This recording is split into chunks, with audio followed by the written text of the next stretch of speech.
तो कल मैंने आपसे क्वेश्चन पूछा था कि which constitutional amendment removed right to property as fundamental right, and the answer is 44th। हाँ जी, जो अपनी 44th कॉन्स्टिट्यूशनल अमेंडमेंट लाई गई थी 1978 में, उसने राइट टू प्रॉपर्टी को फंडामेंटल लिस्ट से हटाकर एक लीगल राइट बना दिया। और आपको बता दूं, जब ये अमेंडमेंट लाई गई थी वो 1978 का टाइम था, जब मोरारजी देसाई जी की सरकार थी और वो जनता पार्टी को बिलोंग करते थे।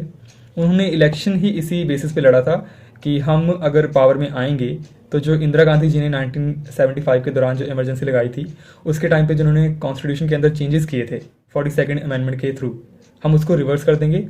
जैसे कॉन्स्टिट्यूशन से पहले था वैसे हो जाएगा। और वो जीते भी, और उन्होंने 44th कॉन्स्टिट्यूशनल अमेंडमेंट के थ्रू ये सब करने का ट्राई भी किया। और उसमें से एक चीज़ थी ये राइट टू प्रॉपर्टी को लीगल राइट बनाना। ठीक है, और ये है कुछ इन्फॉर्मेशन आपके लिए और ब्रीफ में अपने बाकी फंडामेंटल राइट्स के बारे में, जो अभी हमारे पास 6 फंडामेंटल राइट्स हैं।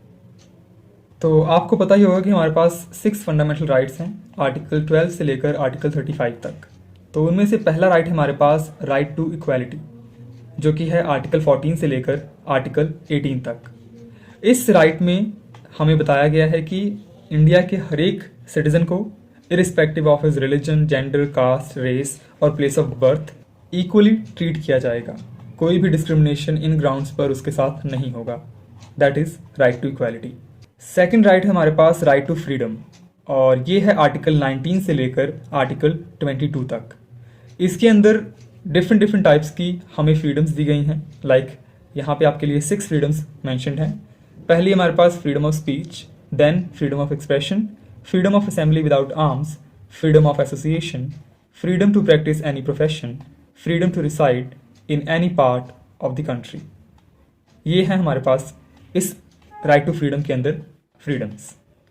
थर्ड राइट है हमारे पास राइट अगेंस्ट एक्सप्लॉयटेशन। ये है आर्टिकल 23 एंड 24। तो इस राइट के अंदर बेसिकली बताया गया है कि अगर आपका कोई भी किसी भी तरीके का एक्सप्लॉयटेशन करता है तो दैट इज इलीगल। जैसे कि इसके थ्रू हमारे लिए prohibition on human trafficking, force labour, plus अगर 14 के नीचे नीचे अगर बच्चा है, अगर उसको कोई काम पे लगा रहा है ना, जो कि उसके लिए खतरनाक है, तो उसको भी सज़ा हो सकती है। तो ये सारे सेफ गार्ड्स हैं हमारे लिए राइट अगेंस्ट एक्सप्लॉयटेशन के। चौथा राइट है हमारे पास right to freedom of religion. ये है आर्टिकल 25 से लेकर 28 तक। Right to freedom of religion मतलब कोई भी बंदा कोई भी रिलीजन अगर अपना मान रहा है, किसी भी धर्म को, तो उसके बीच में कोई रुकावट नहीं आनी चाहिए। वो बंदा अपने रिलीजन को माने, उसको प्रोफेस करे, प्रैक्टिस करे या उसको प्रोपेगेट करे, तो कोई भी उसको मना ही नहीं है। स्टेट ऐसे बंदों के साथ कोई भी डिस्क्रिमिनेशन नहीं करेगा। ये है कि अगर स्टेट में ज़्यादा हिंदू हैं तो हिंदुओं को बढ़ावा मिल रहा है, बाकी रिलीजन को दबाया जा रहा है, या कोई और डोमिनेंट रिलीजन है तो उसको बढ़ावा दे रहे हैं और दूसरे को नीचे दिखा रहे हैं। ऐसा नहीं होना चाहिए। फिफ्थ राइट है हमारे पास cultural and educational right. Cultural and educational right जो है वो आर्टिकल 29 और 30 में है।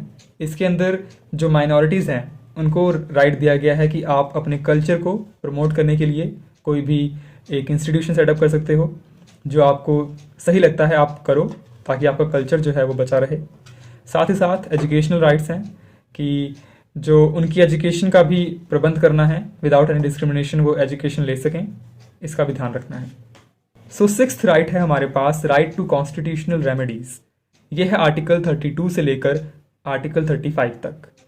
और इसके अंदर बताया गया है कि अगर आपको जो ऊपर 5 हमने बात की राइट्स की, उनमें से कोई भी राइट अगर आपको नहीं दिया जाता है ना, तो आप उनके खिलाफ, जो स्टेट है उसके खिलाफ आप कोर्ट जा सकते हो, और वो कोर्ट आपकी हेल्प करेगी कि आप वो राइट्स को एंजॉय कर सको।